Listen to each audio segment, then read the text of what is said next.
Pain has reached epidemic proportions in America. I'm Dr. Paul Christo. This is Aches and Gains. Dr. Paul Christo is one of America's leading experts on relieving pain. He's board-certified, Harvard-trained, and a pain medicine specialist at Johns Hopkins. U.S. News & World Report ranks him as a top doctor and among the top 1% in the nation for pain management. Becker's Review selected him as one of the 70 best pain management physicians in America. He's listed as a super doctor for the Washington, D.C., Baltimore, Northern Virginia area. Aches and Gains is a weekly talk show covering all aspects of pain and pain relief. The human impact is real. Older adults, children, and even infants struggle to cope with pain. But there's hope, and there are treatments that can ease pain and suffering. The show offers compelling stories about people who've found relief. We share cutting-edge treatments from contributing experts, and we offer ways to help people cope with their pain. Welcome to the show. Drug addiction is a serious threat to our country's public health because it leads to lost lives and lost productivity. Because there have been an escalating number of deaths related to opioids, the government, the Centers for Disease Control, and the media have initiated a crackdown on the supply of opioids. Some experts feel that this is needed, while others feel that the war on opioids is hurting patients who need them most. On the show we did called The War on Opioids, we heard how successfully Angelica has used opioid therapy to control 20 years of continual joint pain from a condition known as Ehlers-Danlos syndrome. Today, we'll hear the story of Chris Herren. In contrast to Angelica, Chris began abusing opioids for the euphoric feeling and the sense of escapism they provided. Chris was a talented professional basketball player, playing for the Denver Nuggets and the Boston Celtics. At the height of his substance abuse, he overdosed on heroin, crashed, and died for 30 seconds. But he's been sober since 2008, refocused his life, and speaks to groups throughout the country about the dangers of substance abuse. Chris even created the Herren Project, which helps steer people to treatment, educate the public, and mentor those at risk. Aches and Gains is supported by Medtronic, Purdue Pharma, Teva Pharmaceuticals, Millennium Laboratories, The Pain Community, and Boston Scientific. For live online listening to Aches and Gains, please go to paulchristomd.com. To access podcasts of the show, please go to paulchristomd.com. Chris Herren has been drug and alcohol-free since 2008. His remarkable story has been captured in a book called Basketball Junkie and an ESPN documentary called Unguarded. Chris, welcome to Aches and Gains. Thank you. You were quite a successful basketball player, playing for the Denver Nuggets and then the Boston Celtics. But while you were with the Celtics, you started using opioids, things like OxyContin and Vicodin and Percocet. What led you down that path? For the feelings, for the effect, escape. When I was in high school, parents would leave their Vicodins in the medicine cabinet, and me and my friends would grab them. Mm-hmm. OxyContin wasn't the first pill I took, but it was the worst pill I took. Yeah. There's no doubt about that. Right. So your pathway to addiction began with experimentation. And, really, society, at least our society, is a very pill-popping society that's inclined to experimentation and substance abuse. In fact, 85% of addictions are expressed by the age of 35. And things that put us at risk are a younger age, a family history of substance abuse, a personal history of substance abuse, active psychiatric disease, and temptations to self-medicate. Chris, in high school, were you using a lot of opioids? I probably took a Vicodin 5 times in high school. A friend of mine that I had grown up with said, there's a new painkiller. It's unbelievably little and strong. Like taking 4 Vicodin in one shot, cost you $20. I took it with the notion that I would try this drug one time, and that $20 turned to $25,000 a month. Wow. Yeah, I was taking 1,600 milligrams a day. Wow, I mean, that's an incredible amount. And you're talking about OxyContin. Chris, how did you get the opioids? I mean, prescription, on the street, friends? Friends, doctors. You get your wisdom teeth pulled, you prescribe Vicodins, a Percocet. Mm-hmm. So there would be extras, and we would take them. And let me emphasize here that you weren't using opioids to treat a painful condition, like osteoarthritis or cancer pain, for example, or low back pain. I took them for the escape, not to experiment, to numb myself, to forget, for the reasons why most people find themselves taking such a drug that can kill you. Yeah. Chris, were you using other substances, things like methamphetamine or alcohol, for example? My drug of choice was opioids, and I didn't want to spend my money on anything else but opioids. And that's a desperate place to find yourself. Research has told us that most patients who are abusing or misusing opioids are getting them from friends, relatives, or dealers. And we're trying to educate patients about proper and safe storage of their opioid medications so that they're not diverted like they were in your case. But Chris, in your experience, where are most people who are abusing opioids getting them? I think initially from medicine cabinets. So a lot of people want to put blame on doctors.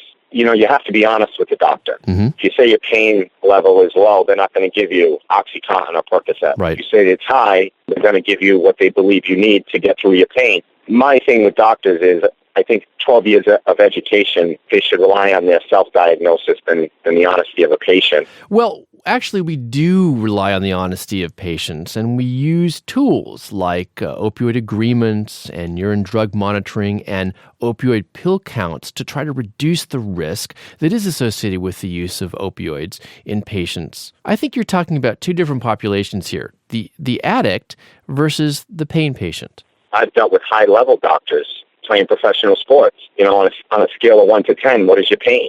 As an addict, I'm not going to tell the truth, or I'm going to embellish a little bit. So I think there's two sides to it. Well, there are, and I think that we wouldn't expect addicts to be honest about their pain, whereas we do expect that of legitimate pain patients. And several experts estimate, by the way, that the risk of addiction in the general population is around 10%, and that excludes tobacco. Some researchers, though, have concluded that it ranges somewhere between 3 to 19% in patients with chronic pain. Chris, you mentioned earlier that you got the opioids from doctors and then from the street. Did that change? Obviously, you'd always rather get them from a physician. Because on the street they're much more expensive. Mm-hmm. But, the deeper you get in your addiction, you don't want to see doctors anymore. It's exhausting keeping up that lie. So you do what you can to find them on the street. Right. We'll find out what led to Chris's substance abuse in less than 1 minute. Stay tuned. I'm Dr. Paul Christo, and you're listening to Aches and Gains. Aches and Gains is supported by Teva, the leading global pharmaceutical company committed to increasing access to high-quality health care by developing, producing, and marketing affordable generic medicines, as well as innovative and specialty pharmaceuticals. Millennium Health is a leading health solutions company that delivers accurate, timely, clinical actionable information to inform the right treatment decisions for each patient at the right time. Millennium offers a comprehensive suite of services to better tailor patient care. More information is available at www.millenniumhealth.com. Welcome back to the show. Chris, what ultimately led to your substance abuse? My dad was an alcoholic. It was in my family. Our family, unfortunately, felt the effects of divorce. I was a pretty good basketball player, and pressure comes along with that. Mm-hmm. And so I liked to escape it. Yeah. Drinking beers at 15, 16, smoking pot allowed me to forget my conditions in my house, as well as the pressure that I was facing being a very talented basketball player at a young age. Now, Chris, let me stop you there. What were those pressures like? Every high school kid in America would want to be in Chris Herren's position when he was 16 years old, Mm-hmm. playing in front of 4,000 people every night, having college coaches sit in the stands and watch him. Right. My answer back is, you as a doctor or a teacher, have the superintendent sit in your classroom for 4 straight years with a notebook, evaluating your performance day in and day out. That's a high-stress environment. Mm-hmm. Why don't we expect that from a 15-year-old kid? Because adults should be able to process that a lot easier than children. But yet those expectations are put on kids, and that's difficult. I found the basement where a parent said we were safe as long as we didn't drive. And that was my escape. Mm-hmm. Now, in fact, you formed the Herren Project in 2011 that targets young people suffering from addiction to drugs and alcohol and identifies those at risk. Chris, what have you learned the consequences are to all of this pressure that parents can place on kids? I think when it comes to prevention with kids, and I'm on the front lines of this, I speak 250 times a year. Mm-hmm. We don't ask them why. Parents want to focus on whose house, how much, where'd you get it. They don't want to ask their kids why. And we focus on the worst day instead of the first day. Oh, okay. Focus on the worst day instead of the first day. What do you mean by that, Chris? We want to show them horrific pictures of drug addicts and terrible car crashes, drunk driving accidents in front of the school. But we don't want to talk about the first day. We don't want to talk about where it begins and why it begins. Well, in line with that, we did a show a while back on emotional pain. Sure. One of my guests suffered from severe depression that led to 3 suicide attempts. How much of your addiction was centered on easing deep-seated emotional pain? Things like social isolation, guilt, grief, or rejection. I think that's where it all comes from. I think that's the missing component in kids. We push our kids, we push them athletically, we push them academically, but we don't push them socially. We drop them off at practice, we make them do their homework, but why don't we push them to be better, to work within and on themselves? Yeah. We failed kids miserably the way we educate them on wellness. We have them captive for 13 years and we do very little about it. And that's why you meet kids who cut themselves with razor blades. That's why you meet kids who are on the verge of suicide from bullying and have parents who are addicts and alcoholics, but they can't talk about it in geometry. We've dropped the ball. Sometimes we want to focus on the opioid crisis we're in right now. Why not figure out what we've done wrong? And I believe wholeheartedly that we've gone wrong by not doing enough for our children to educate them on this. For you, after self-exploration, what was causing that deep-seated emotional pain? My dad's drinking was the elephant in the room, but we didn't talk about it because alcohol is somewhat accepted. From the time I was 5 years old till I was 14, I remember praying at night and crying that my dad would stop and my parents wouldn't fight over Miller Lite. I knew the damage that a beer can was doing in my home, but at 14 years old, his beer was the first beer I started to drink. When a child who suffered from a substance is now picking up that substance at 14 years old, that's tragedy. And that's as sad as it gets. But yet, as a society, parents will still say to this day, well, kids will be kids. That's not a kid being a kid. That's not what high school kids are supposed to do. So it's frustrating. It is frustrating, and especially for somebody like you who's lived it and is now trying to help. Stay with us through the break, because when we come back, we'll talk to Chris about what that emotional pain was like for him. I'm Dr. Paul Christo, and you're listening to Aches and Gains. Aches and Gains is supported by The Pain Community, a web-based nonprofit created by people living with pain.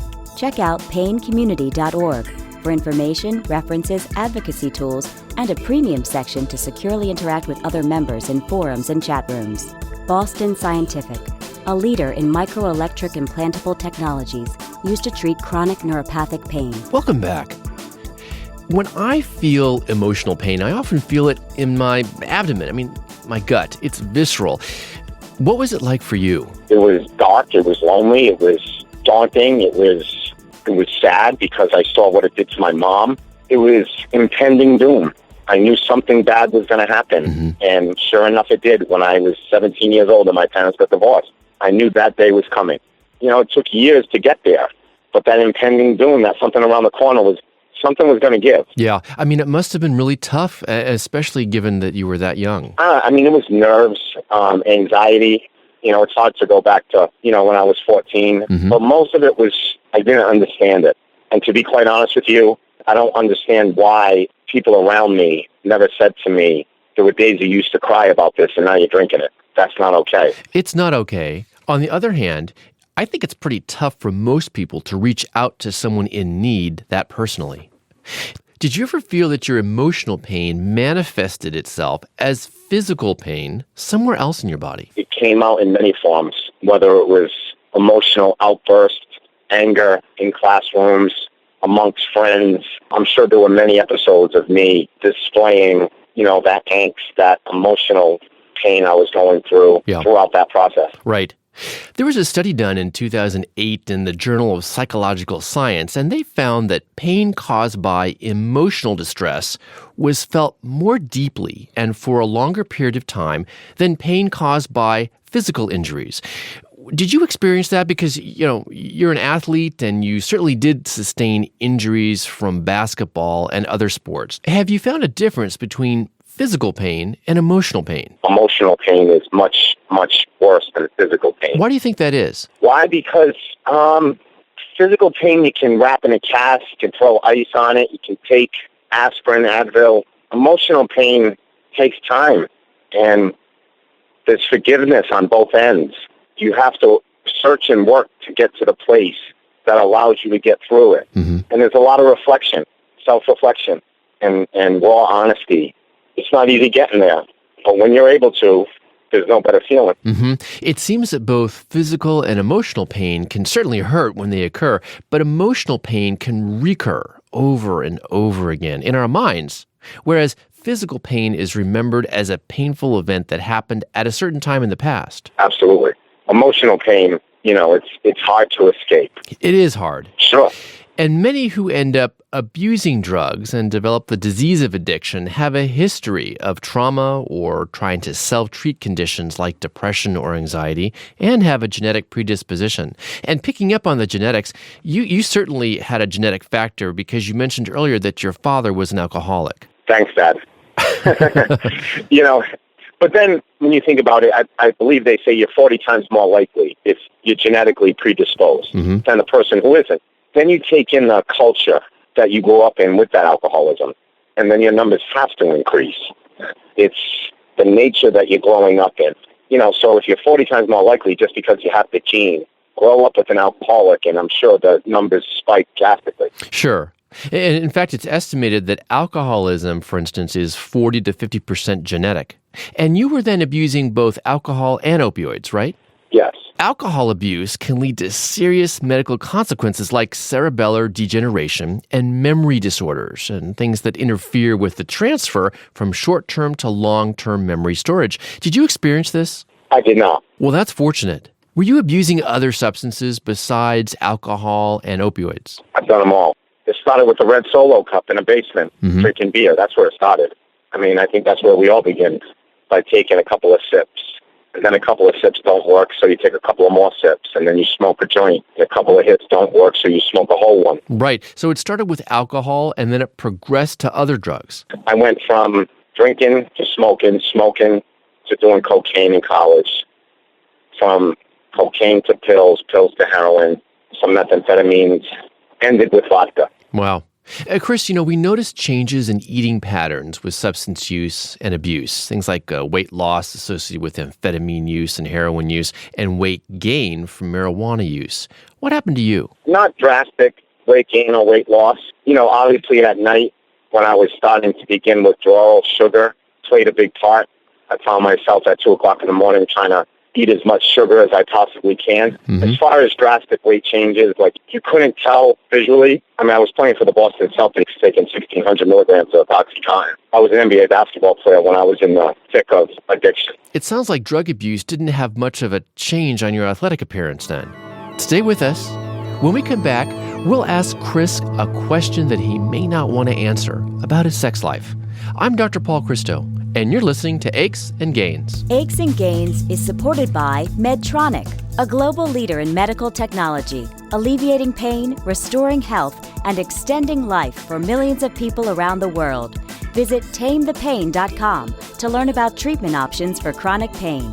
Purdue Pharma, making a positive impact on healthcare and on lives, reminding everyone to safeguard medications in their home.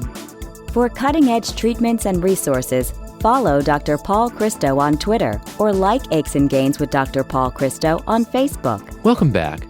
Now, Chris, I know you may not want to answer this, but did you notice any changes in your sex life from drug abuse? Never any changes in sexual behavior. Cocaine shuts that down on sex isn't an option often. A lot of people think that, do cocaine, have sex all night. That wasn't the case. The drug took over, and the last thing I wanted to do was be intimate with anybody. But there was no drastic changes. Okay, now let's switch gears. The progression of abuse often starts with oral abuse, then inhalational, and then intravenous. Did you go down that same path? Absolutely. That's the natural, unnatural progression of addiction. I was extremely dependent on Oxycontin. The people who I was dealing with told me that they weren't going to have any that day, but they had some heroin. And heroin would would hold me over. So I started snorting heroin, and the circle of people that I was associated with one day said to me, try shooting it. You won't have to snort as much. Mm-hmm. I opened that door. I never looked back. Yeah, it's a treacherous process. And you did this primarily for escapism. Yes, absolutely. Not every year, every day. I mean, when I tell my story, and, when I was 32 years old, I had overdosed 4 times, and I had lost my ability to do anything, let alone parent or provide for my family. Yeah. And I couldn't afford heroin, OxyContin anymore. So I turned to cheap vodka. Vodka is amazing at allowing you to forget. If you drink it fast enough, if you drink enough, it's going to let you forget for a little while. And Chris, what were you trying to forget? Everything that I had put my family through. I had been a dad for the last 9 years, and I woke up every morning knowing I had failed as a father. Mm-hmm. Every time I looked at my kids, I knew that they needed more, and I wasn't giving it. Yeah. I watched my wife fight for our family, and I let her down countless times. Thankfully, I've been married for 17 years. I've been sober for 7.5. And the greatest accomplishment of my life is that for 7.5 years, mm-hmm. I woke up every single morning and went to bed at night believing I was good enough. And there was no need to run away anymore. And I bet that was a real turning point in your life.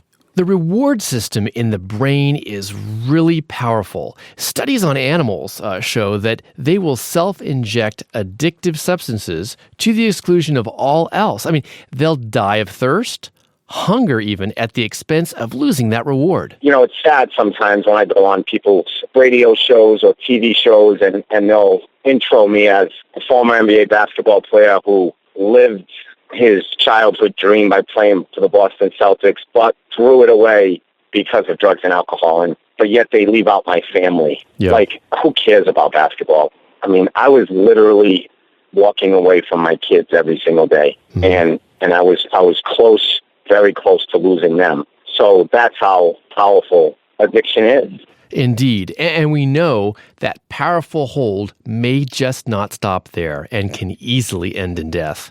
In fact, at the height of your drug use, you overdosed on heroin and crashed, and it was reported that you died for 30 seconds. How much of that incident do you remember? Yes, I was overdosed. I was brought back with Narcan. I crashed my car. Mm-hmm. I remember waking up in the ambulance.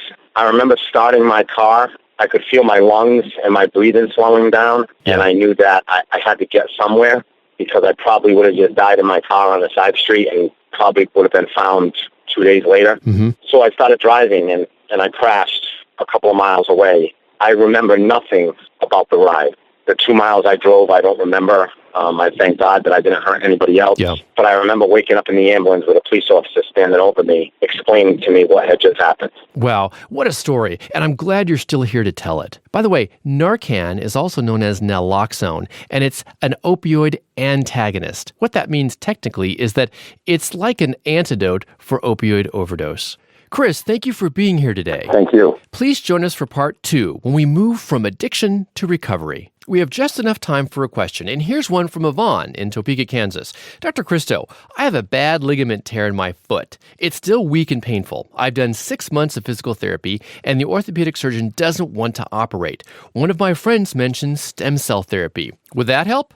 Well, Yvonne, first of all, stem cells have the ability of self-renewal. They can replace cells that have been lost or destroyed, or change the behavior of other cells. Stem cells have been the topic of great interest for health, diseases, and biomedical research. We're in the very early stages of research on using stem cell therapy for things like cartilage defects and arthritis, tendon tears, ligament tears, and nerve injury, but it looks promising.